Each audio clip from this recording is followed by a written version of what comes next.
আসসালামু আলাইকুম প্রিয় শিক্ষার্থী বন্ধুরা, আশা করি তোমরা সবাই ভালো আছো, নিরাপদে আছো। আমি তানজিরুল হোসেন রাব্বি, প্রভাষক, ফিনান্স, ব্যাংকিং অ্যান্ড ইন্স্যুরেন্স, কৃষি বিশ্ববিদ্যালয় কলেজ। 2020-21 শিক্ষাবর্ষের শিক্ষার্থীদের আজকের ফিনান্স ক্লাসে আমি স্বাগতম জানাচ্ছি। প্রিয় শিক্ষার্থী বন্ধুরা, তোমরা আমাদের সাথে আজকে যারা যারা ক্লাসে জয়েন করেছো ক্লাসটা শেয়ার করে দাও, এবং কারা কারা আজকে আমাদের সাথে ক্লাসে জয়েন করলা একটু কমেন্টসে আমাদেরকে জানিয়ে দাও, যাতে আমরা বুঝতে পারি যে হ্যাঁ সব কিছু ঠিক আছে। তোমরা ক্লাসটা একটু শেয়ার করে দাও শিক্ষার্থী বন্ধুরা, এবং তোমরা যারা যারা আজকে আমাদের সাথে জয়েন করেছো, আমি তানজিরুল হোসেন রাব্বি, একটু কমেন্টসে আমাদেরকে জানিয়ে দাও যে আজকের ক্লাসে আমাদের সাথে কে কে জয়েন করেছো। আমি দেখতে পাচ্ছি যে ইতিমধ্যে অনেক শিক্ষার্থী আমাদের সাথে ক্লাসে জয়েন করে ফেলেছে, রাইট? তো তোমরা আজকের টপিক দেখতেই পাচ্ছ, already we have got a revised syllabus for the HSC candidate 2020। তো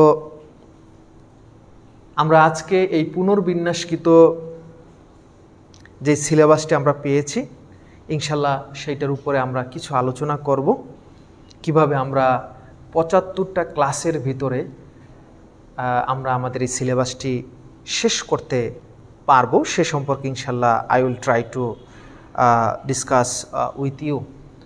ফিজিক্যালি আমরা 75 ক্লাস পাবো, বাট কলেজ খোলার আগ পর্যন্ত আমাদের অনলাইন ক্লাস অব্যাহত থাকবে। এবং very recently all of you have informed through the Zoom meeting that we are going to launch the Zoom classes for you. That means আমরা আমাদের এই অনলাইন ক্লাসের সিস্টেমটা ফেসবুক থেকে জুমে নিয়ে যাব, রাইট? আমাদের সাথে আজকে অনেকেই জয়েন করেছে, প্রত্যয় জয়েন করেছে, চানমিয়া জয়েন করেছে, নোমান জয়েন করেছে, অনেক শিক্ষার্থী আমাদের সাথে আজকে জয়েন করেছো। তো যারা যারা জয়েন করেছো তাদেরকে আমি আজকের ক্লাসে স্বাগতম জানাচ্ছি। শিক্ষার্থী বন্ধুরা, আমরা যেই সিলেবাসটি পেয়েছি, এইচএসসি 2022 আমাদের সামনে টার্গেট।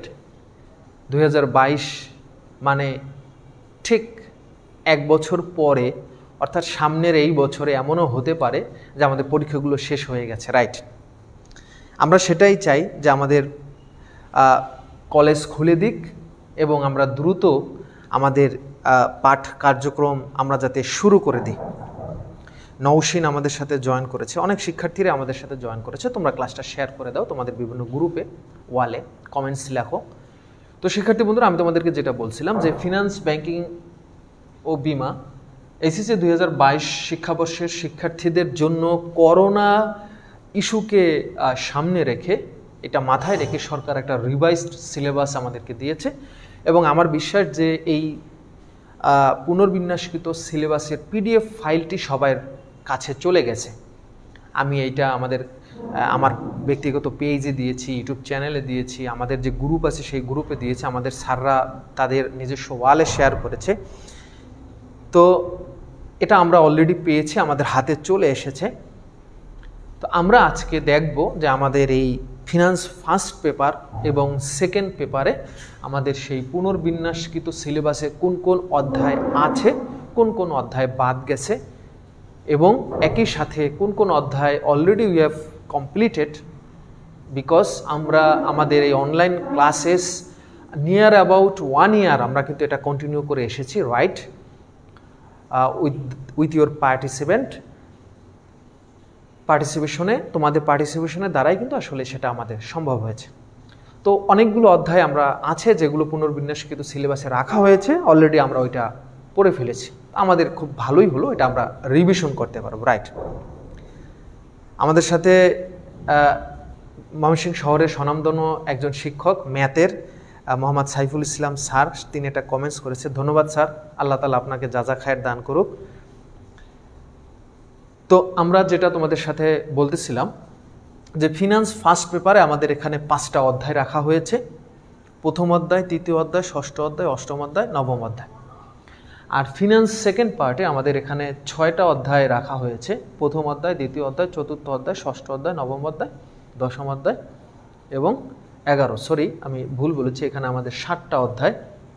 তো এই যে অধ্যায়গুলো আমরা পেলাম শিক্ষার্থী বন্ধুরা, তো এখানে একটা মজার বিষয় হলো যারা 2021-এর শিক্ষাবর্ষের শিক্ষার্থী ছিল তাদের সাথে তোমাদের এই যেই পুনর্বিন্যাসকৃত সিলেবাসটি আছে অনেকটা কাছাকাছি। তো এর দ্বারা আমাদের কিন্তু একটা সুবিধা হলো। সেই সুবিধাটা কি তোমরা বলতে পারবা? সেই সুবিধাটা হলো এই বছরে তারা যে পরীক্ষা দেবে,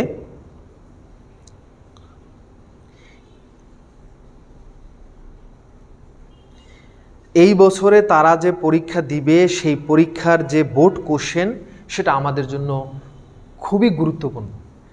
কারণ 2021 অর্থাৎ এই বছরে যারা পরীক্ষা দিবে তাদের বোর্ড কোশ্চেন তোমাদের জন্য একটা মানে মাস্টার একটা প্ল্যানের কাজ হবে। কেন হবে? কারণ হলো ওদের সিলেবাস এবং তোমাদের সিলেবাস প্রায় একই, তবে ওদের সিলেবাসটা আরেকটু শর্ট ছিল। তো চলো আমরা একটু দেখি যে আমাদের আসলে অধ্যায়গুলোর নাম কিন্তু অলরেডি আমরা জেনে ফেলেছি। প্রথম অধ্যায় আমাদের আছে অর্থায়নের সূচনা, যেটা আমরা কিন্তু এই ফেসবুক লাইভে প্রথম ক্লাস কিন্তু আসলে এইটা দিয়ে আমরা শুরু করছিলাম। তৃতীয় অধ্যায় আমাদের মাদার বোর্ড বলা যায়, ফিনান্সের মাদার বোর্ড, খুবই গুরুত্বপূর্ণ একটা অধ্যায়, টাইম ভ্যালু অফ মানি, এবং যেটাকে আমরা বলি অর্থের সময় মূল্য, খুবই গুরুত্বপূর্ণ একটা চ্যাপ্টার। ষষ্ঠ অধ্যায় যেটা আমরা ইনশাল্লাহ নেক্সট শুরু করার আমাদের একটা পরিকল্পনা আছে জুম ক্লাসের মাধ্যমে ইনশাল্লাহ, এবং তৃতীয় অধ্যায়ের সাথে এই ষষ্ঠ অধ্যায়ের অনেক মিল আছে, আমরা যখন অঙ্ক করতে যাব তখন পাবো। অষ্টম অধ্যায় মূলধন বাজেটিং ও বিনিয়োগ সিদ্ধান্ত, আমি একটু শর্ট করে প্রথম অংশটাই লিখলাম, মূলধন বাজেটিং, এইটা আমাদের অলরেডি কমপ্লিট হয়েছে এবং তৃতীয় অধ্যায়ের সাথে একটা মিল আছে। আমরা ফেসবুক লাইভে এই ক্লাসটা অলরেডি শেষ করেছি শিক্ষার্থী বন্ধুরা, তোমরা জানো। আর নবম অধ্যায় এটা আমাদের বাকি আছে, ঝুঁকি ও মুনাফার হার। এখন আসো আমরা দ্বিতীয় পত্রে দেখি আমাদের কি কি অধ্যায় আছে। দ্বিতীয় পত্রের প্রথম অধ্যায় এটা আমরা শুরু করিনি, অধ্যায়টা হলো ব্যাংক ব্যবস্থার প্রাথমিক ধারণা, ব্যাংক ব্যবস্থার সূচনা বা ব্যাংক ব্যবস্থার প্রাথমিক ধারণা। দ্বিতীয় অধ্যায়টা হলো আমাদের কেন্দ্রীয় ব্যাংক, যেটা তোমরা দেখতেছো যে আমরা ফিনান্স সেকেন্ড পার্টে তোমাদের সিনিয়র ভাইদের জন্য এই অধ্যায়টা করাচ্ছি আমাদের ফেসবুক লাইভ ক্লাসে। চতুর্থ অধ্যায় হলো ব্যাংক হিসাব, যাদের ব্যাংকে যাতায়াত আছে এই অধ্যায়টা তাদের কিছুটা তাদের কাছে পরিচিত মনে হবে। ষষ্ঠ অধ্যায় হলো চেক, বিনিময় বিল ও অঙ্গীকারপত্র।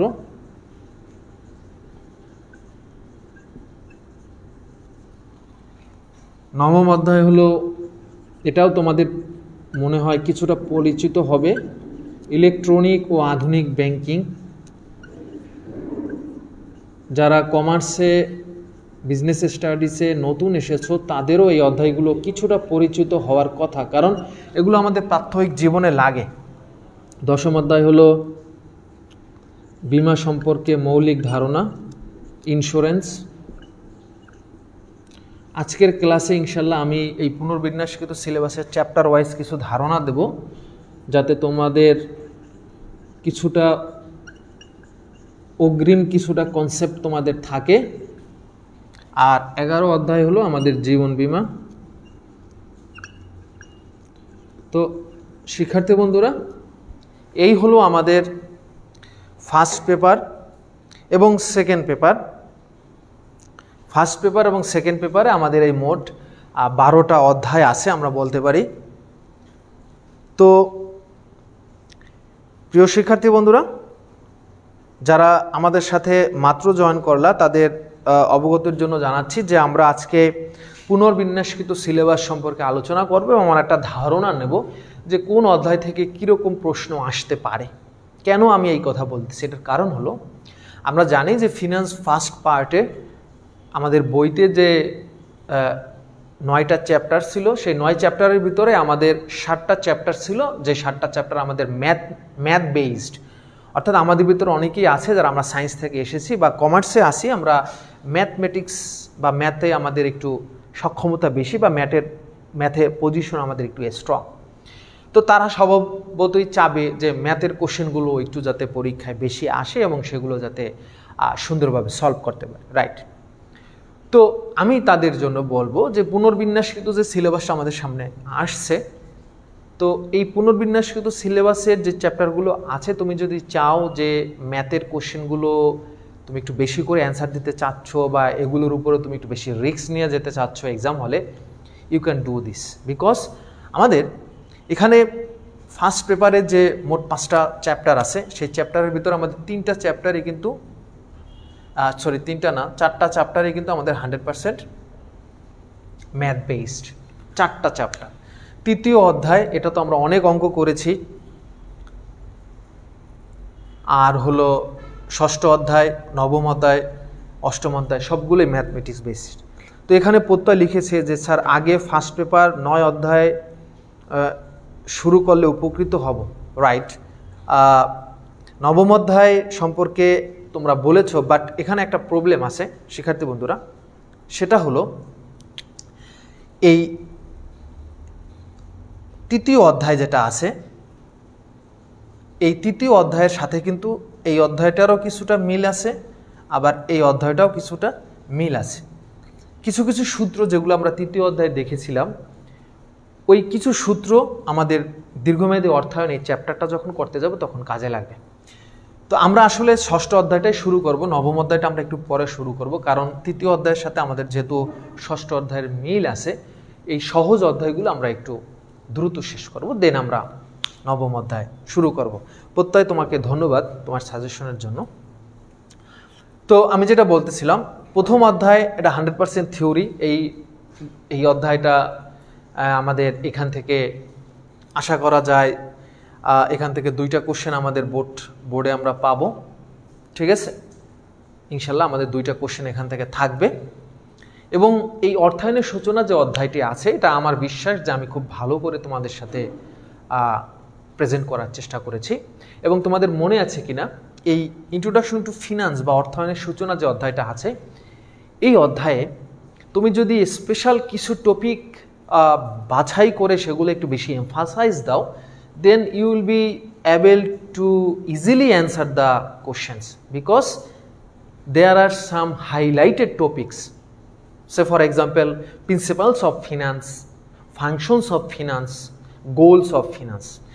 If you just emphasizes on these 3 topics, principles of finance, goals of finance, functions of finance, অর্থায়নের নীতিমালা, অর্থায়নের কার্যাবলী, অর্থায়নের লক্ষ্য, তাহলে দেখবা বোর্ড কোশ্চেন আমাদের জন্য সলভ করা সহজ হবে। কারণ বোর্ডে যে কোশ্চেনগুলো আসছে, প্রিভিয়াস ইয়ারে যে বোর্ড কোশ্চেনগুলো আছে, সেই কোশ্চেনগুলো যদি আমরা একটু দেখি তাহলে আমরা বুঝতে পারবো যে আমাদের এই প্রথম পত্রে যেই গাণিতিক উদ্দীপকগুলো আমাদের এসেছে, সেগুলো কিন্তু আসলে এই 3টা টপিকের উপর বেস করে। তো এখন কথা হলো, আমরা যদি কেউ সেই অধ্যায়ে সেই টপিকগুলো মিস করি তাহলে কি করব? No problem. যদি আমাদের সেই টপিকগুলো মিস হয়, আমাদের এই কলেজ পেজে আছে। এখন কলেজ পেজে সেই ক্লাসগুলো তোমাদের বের করা কঠিন হতে পারে, আমাদের কলেজের একটা ইউটিউব চ্যানেল আছে, সেখানে দেখতে পারে। আর সবচেয়ে গুরুত্বপূর্ণ এবং তোমাদের জন্য সহজ করার জন্য আমি যে কাজটা করেছি, যেই ক্লাসগুলো অলরেডি আমি নিয়েছি সেই ক্লাস চ্যাপ্টার অনুযায়ী আলাদা প্লেলিস্ট করে একটা পোস্ট আমি দিয়েছি। আমার একটা গ্রুপ আছে তোমাদের সাথে, সেটা জানো, সেখানে দিয়েছি। হুসাইন স্যার নামে একটা পেজ আছে, সেই পেজে দেওয়া আছে, আমার ব্যক্তিগত ওয়ালেও দেওয়া আছে। তো সেখান থেকে কিন্তু তুমি সেই মিস হওয়া ক্লাসগুলো দেখতে পারো। এবং ওখানে আমি একটা বোর্ডের কিছু উদ্দীপকও সলভ করেছি। ইনশাল্লাহ in future I must take more classes, especially problem solution classes on this chapter, ইনশাল্লাহ দিজ আর কামিং সুন। এটা ইনশাল্লাহ আমি আরও নেওয়ার চেষ্টা করব। এখন আসো তৃতীয় অধ্যায়। তৃতীয় অধ্যায় থেকে 3টা প্রশ্ন আসবে, এটা ড্যাম শিওর, মনে রাখবা। তৃতীয় অধ্যায় থেকে 3টা প্রশ্ন আসবে, এটা ড্যাম শিওর। কেন 3টা প্রশ্ন আসবে? এমনিতে তৃতীয় অধ্যায় থেকে 2টা প্রশ্ন অনেক সময় আসে, আর যেহেতু এখানে সিলেবাসটা শর্ট করা হয়েছে, তাই এখান থেকে 3টা আসার সম্ভাবনা 100% আমরা ধরে নিতে পারি। আমাদের সাথে ঢাকার একটি স্বনামধন্য college armed police battalion school and কলেজের একজন ফিনান্সের আমাদের একজন সহকর্মী হোসনে জেরিন আপা জয়েন করেছে। আপা, আপনাকে অসংখ্য ধন্যবাদ। আপনিও আমার ক্লাসগুলো আপনার শিক্ষার্থীদের সাথে শেয়ার করতে পারেন, বা আপনার কোনো ক্লাস যদি প্রয়োজন হয় আমাদের গ্রুপে শেয়ার করতে পারেন, তাহলে আমাদের শিক্ষার্থীরা আপনার মাধ্যমেও উপকৃত হতে পারবে। তো শিক্ষার্থীরা যেটা বলতেছিলাম যে তৃতীয় অধ্যায় থেকে আমরা এখন বলতে পারি যে এখান থেকে 3টা প্রশ্ন আমাদের আসবে। তো তোমাদের মনে আছে কিনা যে তৃতীয় অধ্যায়ের উপরে কিন্তু আমি অনেকগুলো ক্লাস নিছি অলরেডি। এছাড়া তোমাদের সিনিয়র ব্যাচের সাথে যে ক্লাসগুলো নিছি, তো টোটাল ক্লাস যদি আমি বলি তৃতীয় অধ্যায়ের উপরে প্রায় 20টার মতো আমার ক্লাস হয়েছে তৃতীয় অধ্যায়ের উপরে। তো এই ক্লাসগুলো কোথায় পাবো? এগুলো আমার ইউটিউব চ্যানেলে আছে, তুমি প্লে লিস্টে গেলেই সেগুলো পাবে। প্রথমে বেসিক ক্লাসগুলো আছে, এরপর ফর্মুলার উপরে ক্লাসগুলো আছে, এককালীন নগদ প্রবাহের উপরে ক্লাস, মিশ্র নগদ প্রবাহের উপরে ক্লাস, সমান বার্ষিকী যেটা সেটার উপরে ক্লাস, সরল সুদ কার্যকরী সুদের উপরে ক্লাস, ঋণ পরিশোধ সূচির উপরে ক্লাস, তারপর হলো আরও অনেকগুলো ক্লাস আছে। Number of classes you can easily find on the playlist, তো সেখানে তুমি খুঁজলে পাবে। তো এই অর্থের সময়মূল্য অধ্যায় থেকে 3টা প্রশ্ন যদি আসে, আমি বলবো এখানে চক্রবৃদ্ধি সংখ্যার যে ক্লাসগুলো আছে তোমরা জানো, এখানে আমি শিখাইছিলাম তোমাদের আয়ের নিচে এম থাকা চাই, এম এন চাচাতো ভাই, রাইট? তো ওই চক্রবৃদ্ধি সংখ্যার সূত্রগুলো ওখান থেকে একটা কোশ্চেন ইনশাল্লাহ আসার সম্ভাবনা আছে। বার্ষিকীতেও একটা তো থাকবেই, আর হলো কার্যকরী সুদের হার, সরল সুদের হার, প্লাস ঋণ পরিশোধ সূচি। তো পুনর্বিন্যাসকৃত যে সিলেবাসটা তোমাদের সাথে আমি শেয়ার করেছি পেজে, গ্রুপে বা ওয়ালে, তোমরা যেটা পেয়েছো ওখানে দেখবা প্রত্যেকটা অধ্যায়ের পাশে টপিক দেওয়া আছে, ঠিক আছে? যেই টপিকগুলো দেওয়া আছে ওই টপিকের ক্লাসগুলো আমরা বেশি করে, বা ওই ফর্মুলা আমরা বেশি করে করার চেষ্টা করবো, ওগুলো সলভ করার চেষ্টা করবো। এরপর আসো ষষ্ঠ অধ্যায়, দীর্ঘমেয়াদী অর্থায়ন। এই দীর্ঘমেয়াদী অর্থায়নে এখান থেকে বিগত বছর ম্যাথ এসেছে, তো এখান থেকে আমরা 2টা কোশ্চেন রাখতে পারি যে এখান থেকে 2টা আসবে। আমি 2টা ধরে রাখলাম যে এখান থেকে 2টা আসার সম্ভাবনা আছে।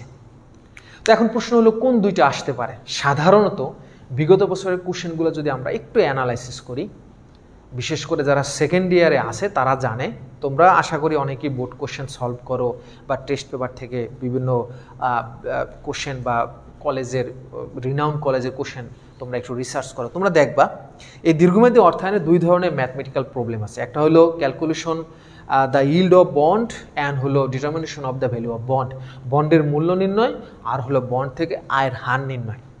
তবে এখানে চমৎকার এবং মজার বিষয় হলো এই তৃতীয় অধ্যায়ের 2টা সূত্র এই দীর্ঘমেয়াদী অর্থায়নের এই অধ্যায়টা যখন আমরা সলভ করতে যাব তখন আবার রিপিটেশন হবে, আমরা আবার পুনরাবৃত্তি দেখব। একটা হলো আমরা ভবিষ্যৎ মূল্য নির্ণয় করছি, এককালীন নগদ প্রবাহের ভবিষ্যৎ মূল্য, এককালীন নগদ প্রবাহের বর্তমান মূল্য আমরা নির্ণয় করছিলাম না, এককালীন নগদ প্রবাহের বর্তমান মূল্য। তো এখানে দেখবা কিছু কিছু সূত্রের সাথে সেই এককালীন নগদ প্রবাহের বর্তমান মূল্য নির্ণয়ের সূত্রের মিল আছে। আবার আমরা কিস্তির থাকলে মানে সমান যে টাকাটা, যেটাকে আমরা বলছি কিস্তি সমান নগদ প্রবাহের যে ধারা, ওই কিস্তি থাকলে আমরা যে বার্ষিকীর সূত্র ব্যবহার করে, সাধারণ বার্ষিকীর বর্তমান মূল্য যে সূত্র ব্যবহার করে আমরা এই তৃতীয় অধ্যায়ে বেশ কিছু গাণিতিক সমস্যার সমাধান করেছি না, রাইট? ওই সূত্রগুলো দেখবা তোমরা এই দীর্ঘমেয়াদী অর্থায়নে গিয়ে আবার পাবে। এরপর আসো অষ্টম অধ্যায় মূলধন বাজেটিং, এখান থেকেও 2টা প্রশ্ন আসার সম্ভাবনা আছে, ড্যাম শিওর। তো অষ্টম অধ্যায় আমরা অলরেডি কমপ্লিট করেছি, এটা আমাদের ফিনিশড অধ্যায়। আমরা কিন্তু এখান থেকে প্রথম অধ্যায়টা আমরা কমপ্লিট করেছি, আমরা তৃতীয় অধ্যায় কমপ্লিট করেছি, আমরা অষ্টম অধ্যায় কমপ্লিট করেছি আমাদের ভার্চুয়াল ক্লাস বা অনলাইন প্ল্যাটফর্ম। তো অষ্টম অধ্যায় capital budgeting and investment decision, মূলধন বাজেট ও বিনিয়োগ সিদ্ধান্ত, এইটার উপরে প্রায় 5-7টা class already I have taken. এবং এখানের কমন যে কোশ্চেনগুলো যেগুলো বিগত বছরে আছে সেটা হলো এনপিভি এবং পেব্যাক। এনপিভি এবং পেব্যাক, এই এনপিভি এবং পেব্যাক এই দুইটা সূত্রই দেখবা বিগত বছরের কোশ্চেনে যারা সলভ করেছো বা বিগত বছরের কোশ্চেন যারা দেখেছো, এই এনপিভি এবং পেব্যাকের যে সূত্র দুইটা আছে এই সূত্রের প্রশ্নই দেখবা উদ্দীপক বা এই সূত্র এই ফর্মুলা বেসড উদ্দীপকই দেখবা বোর্ডে বেশি আছে, রাইট। তো যেহেতু এবার পুনর্বিন্যাসকৃত সিলেবাসে আমাদের অধ্যায় কিছু কমানো হয়েছে, তাই এখান থেকে যদি দুইটা কোশ্চেন আসে তাহলে আমি এগিয়ে রাখবো এনপিভি পেব্যাকের সাথে আইআরআর এবং এআরআর চারটা সূত্রই আমরা সলভ করার চেষ্টা করব। এবং এর সাথে আমাদের যে প্রবলেমগুলো আছে, ইন্ডিপেন্ডেন্ট যে প্রজেক্ট, স্বাধীন প্রকল্প এবং মিউচুয়ালি এক্সক্লুসিভ যে প্রজেক্ট, পরস্পর বর্জনশীল প্রকল্প, এখানে ক্রিটিক্যালি কিছু প্রবলেম থাকে, সেগুলো আমি তোমাদেরকে বলবো, এগুলো একটু তোমরা সলভ করো। এরপর আসো নবম অধ্যায় ঝুঁকি ও মুনাফার হার। এটা কিন্তু আসলে শুধু যে ফিনান্সেই এই চ্যাপ্টারটা আছে না, যারা স্ট্যাটিস্টিক্স করে এসেছো, পরিসংখ্যান করে এসেছো এসএসসি লেভেলে, তারা কিন্তু এই অধ্যায়টা পেয়েছো। এমনকি যারা হায়ার ম্যাথ করে এসেছো সায়েন্স থেকে, তাদেরও এই অধ্যায়ের কিছু কিছু অঙ্ক তোমরা পাবা, যেমন মধ্যমা, গড়, প্রচুরক, কেন্দ্রীয় প্রবণতা, ঠিক আছে, আদর্শ বিচ্যুতি, পরিমিত ব্যবধান, এই যে নামগুলো আমরা বললাম, গড় আয়ের হার, এই সূত্রগুলো অলরেডি অনেকে তোমরা দেখেছো, ঠিক আছে, অনেকের পরিচিত। সেই সূত্রগুলোই আমরা ইনশাল্লাহ এই ঝুঁকি ও মুনাফার হার, risk and rate of return, এই অধ্যায়টা করতে গিয়ে আমরা পাব। তবে এখানে আমরা যদি বিগত বছরের কোশ্চেনগুলো অ্যানালাইসিস করি, তো এই অধ্যায় থেকে দুই ধরনের কোশ্চেনই বেশি আসে। একটা হলো বছর দেওয়া থাকলে বিনিয়োগ সিদ্ধান্তটা কীরকম হবে, আর একটা হলো সম্ভাবনা দেওয়া থাকলে how can we take our investment decision, should we purchase our securities or shouldn't we purchase the securities. তো এখানে বেশ কিছু কমন কিছু ফর্মুলা আছে, যেমন আমরা আর বার নির্ণয় করি, যেটাকে আমরা বলি গড় আয়ের হার। এরপর আমরা স্ট্যান্ডার্ড ডেভিয়েশন নির্ণয় করি, আদর্শ বিচ্যুতি বা পরিমিত ব্যবধান। এরপর সিভি বা কোএফিসিয়েন্ট অফ ভেরিয়েন্স, বিভেদাঙ্কর মাধ্যমে বা ব্যবধানাঙ্কর মাধ্যমে আমরা আলটিমেট ডিসিশনটা নেই। তো এখানে আরও একটা ছোট্ট সূত্র আছে, সেটাকে আমরা বলি CAPM model, capital asset pricing model.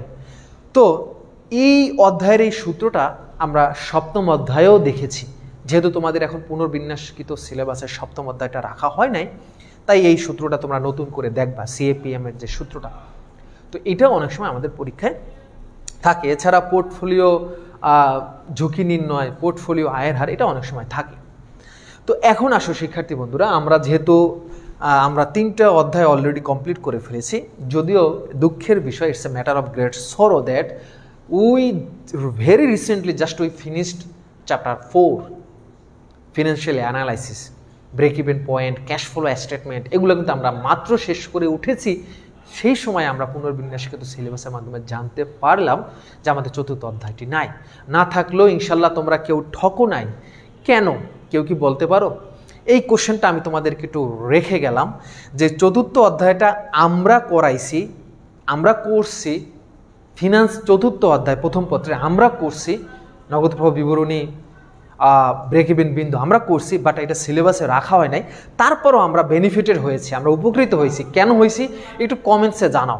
যারা আজকে সঠিকভাবে উত্তরটা দিতে পারবা, তাদেরকে আমি বিশ্বাস করব যে তারাই আমার সেই মেসেজগুলো পেয়েছে যখন আমি ক্লাসে পড়াইছি।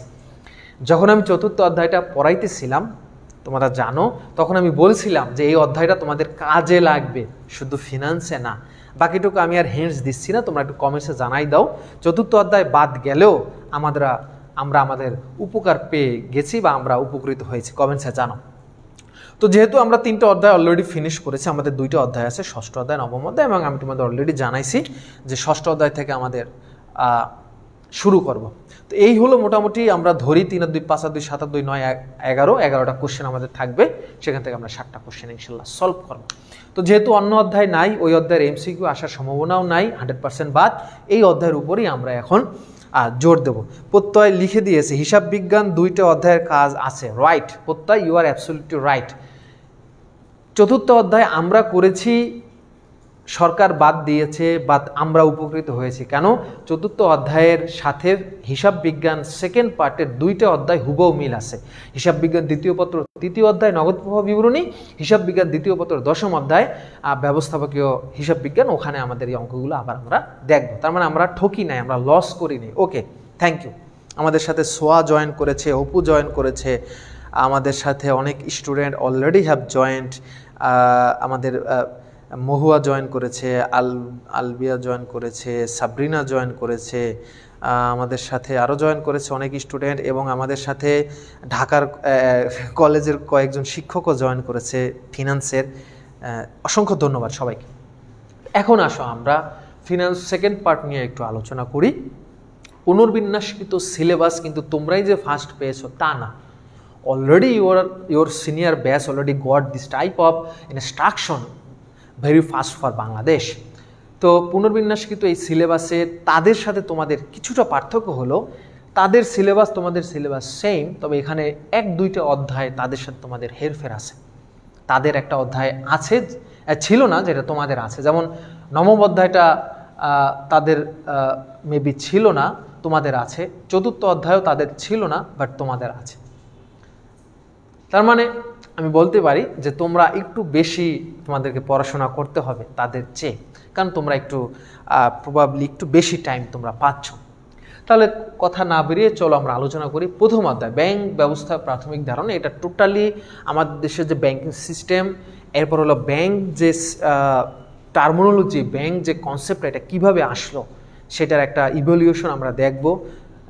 ব্যাংকের যে ক্লাসিফিকেশন, বাংলাদেশে কোন ধরনের ব্যাংক আছে, টোটাল মানে একটা সিনারিও আমরা দেখব। বাংলাদেশের ব্যাংকিং ব্যবস্থার কি কি প্রবলেম অ্যান্ড প্রসপেক্টস আছে সেগুলো সম্পর্কে আমরা আলোচনা করব প্রথম অধ্যায়। দ্বিতীয় অধ্যায় হলো কেন্দ্রীয় ব্যাংক। তোমরা কি জানো আমাদের দেশে কেন্দ্রীয় ব্যাংকের নাম কি? কমেন্টস একটু জানাই দাও। জারিন আমাদের সাথে জয়েন করেছে, রিফাত আমাদের সাথে জয়েন করেছে, লামিয়া জয়েন করেছে। তোমরা একটু কমেন্টসে জানিয়ে দাও তো শিক্ষার্থী বন্ধুরা, বাংলাদেশের কেন্দ্রীয় ব্যাংকের নাম কি? আমি দেখতে পাচ্ছি অনেকেই অ্যান্সার দিচ্ছে। হ্যাঁ, রাইট। তো এই কেন্দ্রীয় ব্যাংক সম্পর্কে আমরা জানবো, কেন্দ্রীয় ব্যাংকের ক্ষমতা কি। তুমি কিন্তু কেন্দ্রীয় ব্যাংক নিয়ে সবসময় ঘোরো, সবসময় তোমার সাথে কেন্দ্রীয় ব্যাংক থাকে। ময়মনসিংহেও কিন্তু কেন্দ্রীয় ব্যাংকের একটি শাখা আছে, সেটা কোথায় সেটাও একটু কমেন্টসে জানাও। 2টা প্রশ্ন আমি করে দিলাম। এক হলো আমাদের দেশের কেন্দ্রীয় ব্যাংকের নাম কি, এবং ময়মনসিংহে যে কেন্দ্রীয় ব্যাংকের শাখাটি আছে সেটার স্থায়ী শাখাটা কোথায় একটু বলো, পরে আমি অ্যান্সার জানাবো, কমেন্টসে একটু জানাই দাও। তো এই কেন্দ্রীয় ব্যাংক তোমার পকেটে আছে, কারণ যার কাছে টাকা আছে তার কাছেই কেন্দ্রীয় ব্যাংক আছে। কারণ এই যে টাকা পয়সা ছাপানোর অন্যতম মানে দায়িত্ব যে পায় সেটা হলো কেন্দ্রীয় ব্যাংক, আমাদের নোটের ভিতরে আছে। তো আমরা সেটা সম্পর্কে জানবো দ্বিতীয় অধ্যায়। এরপর আসলে চতুর্থ অধ্যায়। চতুর্থ অধ্যায় হলো ব্যাংক হিসাব। ব্যাংক হিসাব কি? ব্যাংক হিসাব সম্পর্কে তোমরা সবাই জানো। আমি বলবো ব্যাংক হিসাব সম্পর্কে তোমরা সবাই জানো, কারণ আমাদের ব্যাংকের সাথে লেনদেন করতেই হয়। তো ব্যাংকের সাথে যে আমরা লেনদেন করি সাধারণত সঞ্চয় হিসাব, কারেন্ট হিসাব, আর হলো স্থায়ী হিসাব, সেভিংস, কারেন্ট, ফিক্সড। এই চলতি হিসাব, সঞ্চয় হিসাব, আর একটা হলো স্থায়ী হিসাব। এই হিসাবগুলো কিন্তু আসলে আমাদের প্রায় লাগে, কারণ আমরা যারা ব্যাংকে লেনদেন করি আমাদের সাথে কিন্তু এই ব্যাংকে আমাদের অ্যাকাউন্ট খুলতে হয়। এবং তোমাদের ভিতরে অনেকেই আছে যারা মোবাইল ব্যাংকিং করো, যেমন বিকাশ কিন্তু one of the example of mobile banking. Rocket আছে, ইউপে আছে যেটাকে উপায় নামে বলে, আরও অনেকগুলো। নগদ অবশ্য ব্যাংকিং সেক্টরের সাথে সম্পর্কিত না, নগদটা হলো ডাক বিভাগের একটা তোমার উদ্যোগ। তো অনেকেই কিন্তু তোমরা মোবাইল ব্যাংকিংয়ের সাথে জড়িত বা ব্যাংকের সাথে জড়িত, সেই বিষয়গুলো আমরা এই ব্যাংক হিসাব দেখব। তোমাদের জন্য কোন হিসাব সুইটেবল, আমাদের জন্য কোন হিসাব সুইটেবল, ব্যবসায়ীদের জন্য কোন হিসাব সুইটেবল, এগুলো আমরা দেখব। ষষ্ঠ অধ্যায় চেক, বিনিময়, বিল, অঙ্গীকারপত্র। চেক সম্পর্কে তো সবাই জানো। চেক টাকা পয়সা উত্তোলনের একটি অন্যতম মাধ্যম হলো চেক। সেই চেক কয় ধরনের হতে পারে? আমরা কিন্তু হিসাব বিজ্ঞানে অনেক অঙ্ক করেছি চেক নিয়ে, তাই না? নগদান বইতে একটি চেক পাওয়া গেল, একটি চেক দেওয়া হলো, আমরা অনেক অঙ্ক করছি না চেকের? তো এই চেক সম্পর্কে আমরা জানবো, what are the types of cheque, the features of cheque, ঠিক আছে? এরপর একটি মানে চেকে কি কি মানে চেকে কি কি সিগন্যাল থাকলে বা চেকে কি কি জিনিস থাকলে বা কী কী শর্ত ফিল আপ করলে ব্যাংক তোমাকে চেকের টাকা দেবে, এরপর চেক যদি চুরি যায় তখন তোমার করণীয় কী, বা চেক যাতে চুরি না হয় এক্ষেত্রে তোমার করণীয় কী, এই বিষয় সম্পর্কেই আসলে আমরা এই ষষ্ঠ অধ্যায়ে জানার চেষ্টা করবো। এরপর আসলে নবম অধ্যায় হলো ইলেকট্রনিক ও আধুনিক ব্যাংকিং। তো নবম যে অধ্যায়টা আছে শিক্ষার্থী বন্ধুরা, নবম যে অধ্যায়টা আছে এই অধ্যায়টাও কিন্তু আমাদের খুবই গুরুত্বপূর্ণ একটি অধ্যায়। এখান থেকে আমাদের প্রায় একটা কমন কোশ্চেন আসে, সেটা হলো ডেবিট কার্ড ক্রেডিট কার্ড নিয়ে। এটা দেখবো অনেক সময় আমাদের পরীক্ষা আসে ডেবিট কার্ড ক্রেডিট কার্ড নিয়ে, তো এইটা আমরা নবম অধ্যায়ে দেখবো। দশম অধ্যায় হলো আমাদের ইন্স্যুরেন্স সম্পর্কে। তোমরা জানো আমরা টেলিভিশনে প্রায় ইন্স্যুরেন্স সম্পর্কে অ্যাড দেখি, বা আমাদের অনেকেই আছে বাবা মা যারা বিমায় চাকরি করে বা নিজের জীবন বিমা করেছে, এগুলো সম্পর্কে আমরা এই দুইটা অধ্যায়ে জানবো, জীবন বিমা লাইফ ইন্স্যুরেন্স আর একটা হলো বিমা। তো এখানে একটা কথা আছে, আমাদের কিন্তু আমাদের ফিনান্স ফার্স্ট পেপারের মতো সেকেন্ড পেপারে কিন্তু কোশ্চেন প্যাটার্ন একরকম না। কারণ হলো ফিনান্স ফার্স্ট পেপারে কিন্তু তোমার সরাসরি 11টা কোশ্চেন থাকবে, সেখান থেকে তোমাকে 7টা অ্যান্সার দিতে হবে। বাট সেকেন্ড পেপারে কিন্তু এইটা হলো ব্যাংকিং পার্ট আর এটা হলো ইন্স্যুরেন্স পার্ট, দুইটা পার্ট কিন্তু আলাদা আলাদা তোমাকে অ্যান্সার দিতে হবে। এখান থেকে তোমার 7টা প্রশ্ন থাকবে, 5টার উত্তর দিতে হবে। এখান থেকে তোমার 4টা প্রশ্ন থাকবে, 2টার উত্তর দিতে হবে। মোট তোমাকে 7টার উত্তরই দিতে হবে, বাট তোমার এইখান থেকে দিতে হবে 5টা, এইখান থেকে দিতে হবে 2টা, মোট 7টা। তো এই কারণে আমাকে কিন্তু ব্যাংকিং পার্টও পড়তে হবে, বিমা পার্টও পড়তে হবে, রাইট? তো অনেকেই উত্তর দিয়েছো কেন্দ্রীয় ব্যাংক আমাদের দেশের নাম যেটা, সেটা হলো বাংলাদেশ ব্যাংক, এবং বাংলাদেশ ব্যাংকের যে শাখাটি ময়মনসিংহে স্থায়ীভাবে হতে যাচ্ছে সেটা হলো তোমার রহমতপুর যেতে, অর্থাৎ আকুয়া বাইপাস থেকে সামনে যেতে খুব সম্ভবত এটা কি ঘাগরা না, এটা রহমতপুর যাইতে আর কি তোমার হাতের বাম পাশে বিশাল এলাকা জুড়ে কিন্তু বাংলাদেশ ব্যাংকের স্থায়ী একটা ক্যাম্পাস করছে। আগে ছোট বাজার না বড় বাজার বোধহয় অস্থায়ী শাখা ছিল, যাই হোক এটা মেবি 10ম শাখা। ওকে, আজকে তাহলে ক্লাসটা শিক্ষার্থী বন্ধুরা আমরা শেষ করব। আমরা ইনশাল্লাহ নেক্সট ক্লাসে যদি জুমে শুরু করি তাহলে তো জুমে, আর যদি ফেসবুকে কন্টিনিউ করি তাহলে তো ফেসবুক। ইনশাল্লাহ আমরা ষষ্ঠ অধ্যায় দিয়েই আমরা শুরু করব। এটা খুব ছোট অধ্যায়, আমরা ইনশাল্লাহ 1 সপ্তাহের ভিতরে শেষ করতে পারবো। দেন আমরা নবম অধ্যায় শুরু করব, এবং সব শেষ হয়ে গেলে আমরা ফার্স্ট পেপার আবার রিভাইজ দেবো ইনশাল্লাহ। তো সেই পর্যন্ত তোমরা সবাই ভালো থাকো, নিরাপদে থাকো। আজকে ক্লাসটা শেষ করব। অবশ্যই সবাই দোয়া করো যাতে করোনা থেকে আমরা খুব দ্রুতই মুক্ত হতে পারি। আমরা করোনা মুক্ত একটি সমাজ চাই, আমরা করোনা মুক্ত একটি শিক্ষাঙ্গন চাই, আমরা করোনা মুক্ত একটি দেশ চাই, আমরা সবাই চাচ্ছি। বাট পরিস্থিতি আমাদের 100% অনুকূলে না আসা পর্যন্ত আমাদেরকে একটু ওয়েট করতেই হবে, এবং সরকারের বিভিন্ন নির্দেশনা তোমরা তো ইতিমধ্যে পেয়ে গেছো। তো পড়তে থাকো, মনে রাখবা শিক্ষার্থী বন্ধুরা, পড়তে তোমাকে হবেই, হয়তো বই নয়তো পিছিয়ে। তো নিজেকে সেই পিছানোর সুযোগ তুমি দিও না। আমাদের কিন্তু টার্ম 2 পরীক্ষা ঘোষণা যে কোনো সময় আসতে পারে, আমরা নিজেদেরকে তার জন্য প্রস্তুত করি। ভালো থাকবা, বিদায় নিচ্ছি। আসসালামু আলাইকুম রহমতুল্লাহ।